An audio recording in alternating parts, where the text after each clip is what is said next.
Have you ever wished you could just turn off that constant chatter in your head, just for a little while? So that's really what we're going to dig into today through Gary Weber's amazing book, Happiness Beyond Thought. It's this practical guide that takes ancient wisdom from places like yoga and Zen and mixes it with modern science to help us find a real, lasting sense of peace. But what does a shift like that actually feel like? I mean, really, imagine that. Weber kicks off his book with this super powerful email from a student because it just perfectly nails what this whole journey is about. It's about moving from being totally lost in your thoughts to realizing you are the silent awareness that's just watching them. Okay, so the first step on this path is, figuring out what the actual problem is. And according to Weber, the problem is that voice, that relentless, chattering narrator that lives inside all of our heads. Most of us go through our entire lives completely fused with this voice, believing that we are it. We all love to think we're in control, right? That our thoughts are this logical stream that we get to direct. But Weber throws this kind of hilarious but also really profound question at us. Who's driving this bus? And as we're about to see, a couple of simple exercises from his book show us a pretty surprising truth about who or what is really at the wheel. All right, so this brings us to a bit of let's call it a self-diagnosis. We're going to audit our own minds using two really simple but incredibly eye-opening exercises straight from the book. So first up is what he calls the 3 buckets exercise. Picture this. You just sit quietly for 5 minutes, and as each thought pops up, you sort it. One bucket is for the past, all the memories, the regrets, the what-ifs. The second one is for the future, all the plans, the worries, the daydreams. And that third bucket? That's for the present, for what's happening right here, right now.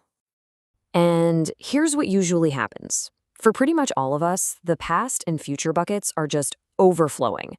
And the present bucket, it's almost empty. This is the perfect illustration of that famous John Lennon line. Life is what happens to you while you're busy making other plans. We are literally living a secondhand life, completely lost in thought. Okay, so we figured out when our thoughts are happening, and it's mostly not now. But let's look even closer. What is the actual content of all that thinking? The next audit looks at exactly that. And wow, the results here are just as, if not more, eye-opening.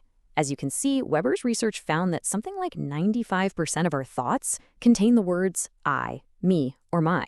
Think about that. It's this endless loop about ourselves.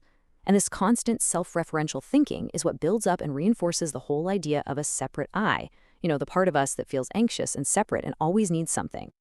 So all this digging around in our thoughts leads us to this kind of mind-bending paradox at the center of the book.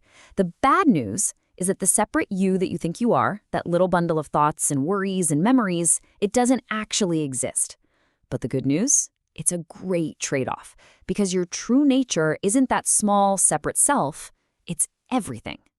So if the problem is this heavy, fake I that we carry around, then what's the fix? Well, Weber gives us this really powerful metaphor for awakening, and he calls it the Great Lightning. It comes from the ancient Egyptian scales of judgment. The idea was that after you died, your heart was weighed against a single feather. If your heart was heavy with all your life's baggage, it got devoured. But a heart that was lighter than a feather, that achieved eternal peace. And the key insight here is that awakening isn't about adding more knowledge or beliefs. That just makes the heart heavier. It's a process of removal, of literally enlightening the load. Okay, so how do we actually do this? How do we lighten the load? The book gives us this amazing practical toolkit with 3 really powerful practices that all work together to help us with this lightening process. So here's the game plan. First, we have meditative inquiry, to question our deepest beliefs. Second is negation, or neti-neti, which is all about disidentifying from what we are not. And third, asana and breath, to connect to awareness directly through our bodies. The first tool is meditative inquiry. Now, the key here is that this is not a puzzle for your brain to solve. It's about taking a huge question like, who am I? And just holding it gently in your awareness, without scrambling for an answer. The question itself works like a probe, bypassing that thinking mind and pointing you back to the source of consciousness itself. It just starts to unravel all your assumptions.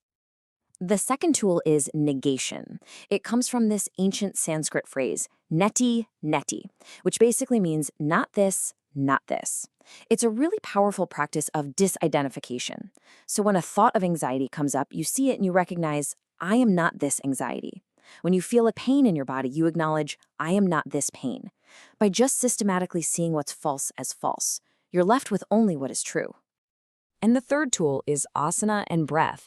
And this is all about reclaiming yoga for what it was originally for, not just a fitness routine, but a way to still the modifications of the mind.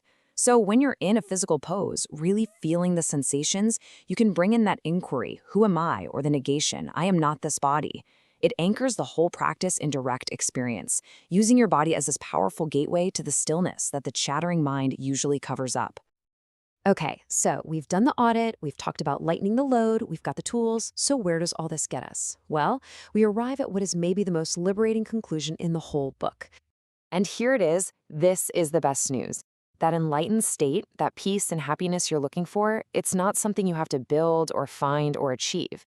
It's already pre-installed. The software is already downloaded and running. The entire spiritual journey isn't about adding anything new. It's just about deleting all the malware and conditioning that's blocking you from experiencing what's always been there. And so we end right where we began, with the central question of this whole journey. This isn't a question to be answered with your mind, but one to be lived into. If you aren't your thoughts, then who are you?